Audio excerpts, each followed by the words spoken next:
বৃষ্টিতে জলমগ্ন হয়ে পড়ল পুরাতন মালদার পৌরসভার একাধিক এলাকা। বিশেষ করে বৃষ্টির জল জমে চরম দুর্ভোগময় পরিস্থিতি তৈরি হলো পুরাতন মালদা পৌরসভার 13 এবং 14 নং ওয়ার্ডের মঙ্গলবাড়ি, ঘোষপাড়া, খইহাট্টা, কর্মকারপাড়া এলাকায়। জানিয়ে বেহাল নিকাশি ব্যবস্থার অভিযোগ তুলে ক্ষোভ প্রকাশ করলেন স্থানীয়রা। এদিকে বৃষ্টিতে জল জমে দুর্ভোগময় পরিস্থিতি তৈরি হবার খবর পেয়ে ওই এলাকায় ছুটে গেলেন পুরাতন মালদার পৌরসভার চেয়ারম্যান কার্তিক ঘোষ। তিনি গোটা এলাকার পরিস্থিতি সরজমিনে ঘুরে দেখেন। আপাতত পাম্প চালিয়ে জল নিষ্কাশন করার আশ্বাস দিলেন তিনি। এছাড়াও জল জমার সমস্যা স্থায়ী সমাধানের বর্ষা পড়ে হাইড্রেন তৈরির আশ্বাসবাণী শোনালেন এলাকাবাসীকে। তো এখানে জলের সমস্যা কি করে হয়েছে? জল কিভাবে জমেছে? বৃষ্টি জল কদিন ধরে বৃষ্টি হয়েছে? 4-5 দিন ধরে। তো বৃষ্টি হলে কি এরকম অবস্থা? হ্যাঁ, বৃষ্টিতে জল হয়ে যাচ্ছে। কেমন জল হয়ে যায়? 1 হাঁটু। কত বছর ধরে এরকম সমস্যা এটা? হচ্ছে না, অনেক বছর ধরে তো হচ্ছে। আচ্ছা, কেন এরকম হচ্ছেটা কেন? আর কেন হচ্ছে কি করে বলবো আমি? বৃষ্টি জল আছে, জলে 1 হাঁটু জল হয়ে যাচ্ছে। ঠিক আছে,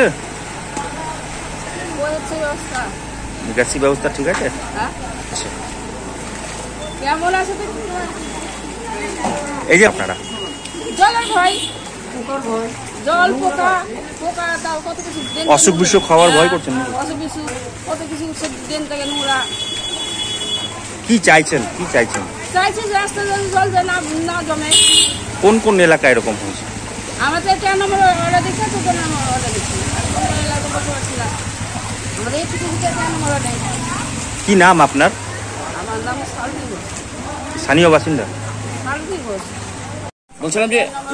বলছিলাম কি সমস্যা হচ্ছে? আমাদের এখানে জল অটোমেটিক আরও বাড়ছে জল, আর জল এখানে আমাদের কোনো সুবিধা নাই, জল কমানোর কোনো রাস্তা হচ্ছে না।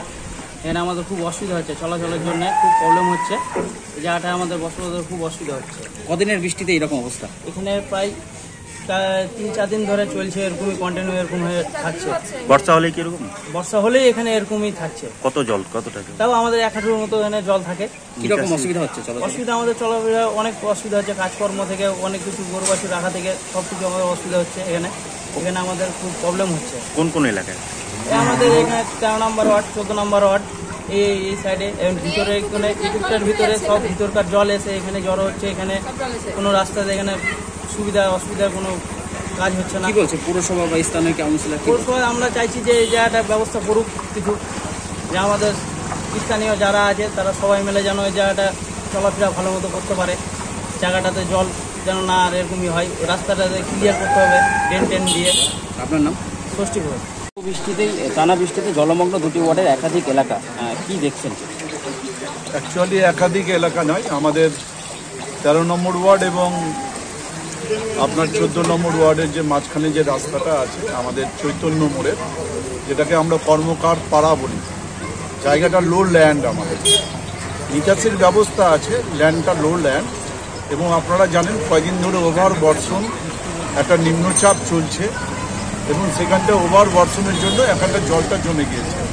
আমরা সেখানটা সরজমিনে তদন্ত করতে এসেছি এবং আমরা দেখছি যে পৌরসভার উদ্যোগে আমরা আজকেই এখানে একটা পাম্প মেশিন আমরা বসিয়ে দেবো। জলটা এখান থেকে যে জলটা দাঁড়িয়ে আছে সেই জলটাকে আমরা বের করে দেবো। জল কেন যে ব্যবস্থা নেই? একদম আপনারা দেখতেই পাচ্ছেন যে নিকাশির ব্যবস্থা রয়েছে এখানে, কিন্তু ওভার বর্ষণের ফলে যে নিকাশির যে ব্যবস্থাটা আছে সেই নিকাশির ব্যবস্থাটা এত পরিমাণে যে জলটা, সেই জলটা কিন্তু ধারণ ক্ষমতাটা কম। আগামী দিনে আমরা সেই প্রজেক্টটাও দিয়েছি, এখানকার একটা প্রজেক্ট দিয়েছি, প্রায় 2,70,00,000 টাকার একটা প্রজেক্ট দিয়েছি, যে ড্রেনটা মাঝখান দিয়ে যে নিকাশির ব্যবস্থা হবে। একটা সাইডে এখন বর্তমানে নিকাশির ব্যবস্থা আছে, মাঝখানে সেই ড্রেনটা একটা অনেক গভীর হবে।